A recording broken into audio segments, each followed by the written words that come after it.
Wakanda forever!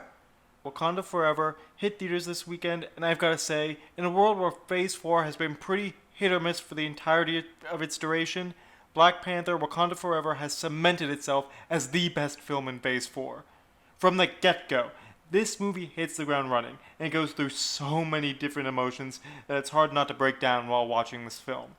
The film sadly starts with the passing of Chadwick Boseman's character King T'Challa, though I was actually surprised that they went for this realistic route and have him die from some unspecified illness, not unlike Chadwick Boseman himself. I almost wish they went with a political assassination, but that might have been too much. From there, the classic Marvel opening starts, but it's a moment of silence showing clips of Chadwick Boseman during his time as King T'Challa, and there's just not a single dry eye in the audience during that. Afterwards, the film shows the aftermath of both the first film and King T'Challa's absence. Wakanda is in a place where people want its resources, not unlike what Tony Stark was going through in Iron Man 2, but the nation is still struggling from the loss of its king, and we get a great scene showing the funeral of King T'Challa. The movie then tries to introduce Namor, the Submariner, and revealed while the world is clamoring to get Wakanda's vibranium, there's actually more of it scattered across the world, particularly in the ocean. And that's where Namor and his people were changed in the same way that Wakanda was. Namor is a bit of a mixture like King T'Chaka and Killmonger from the first film. As a character, he wants what's best for his people, and he wants to remain isolated from the rest of the world, but he is not afraid to wage war,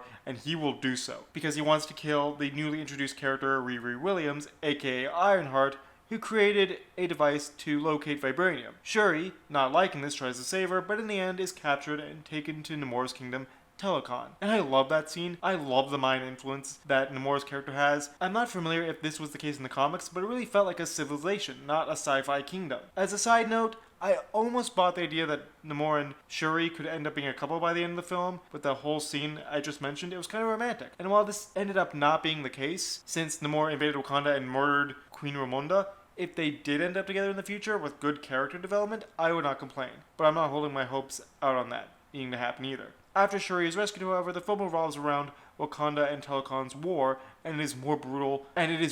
Namor takes no prisoners. As a result, Shuri becomes Queen of Wakanda, and with assistance from Namor, is able to recreate the heart-shaped herb using flora from Telecon, in doing so becoming the new Black Panther. Why Marvel was so keen to hide this, I'm not sure. But Chadwick Boseman's passing aside, Shuri was always next in line to be Black Panther should the role ever need to fall to her.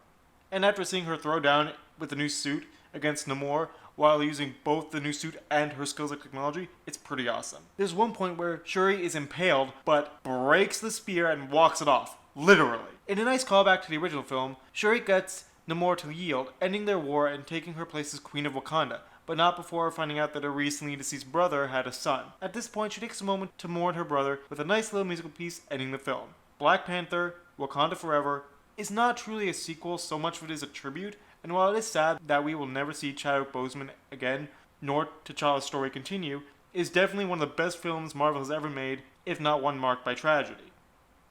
I give this movie an A+ for all the emotions it put us through, even if we wish the movie as it originally intended was made.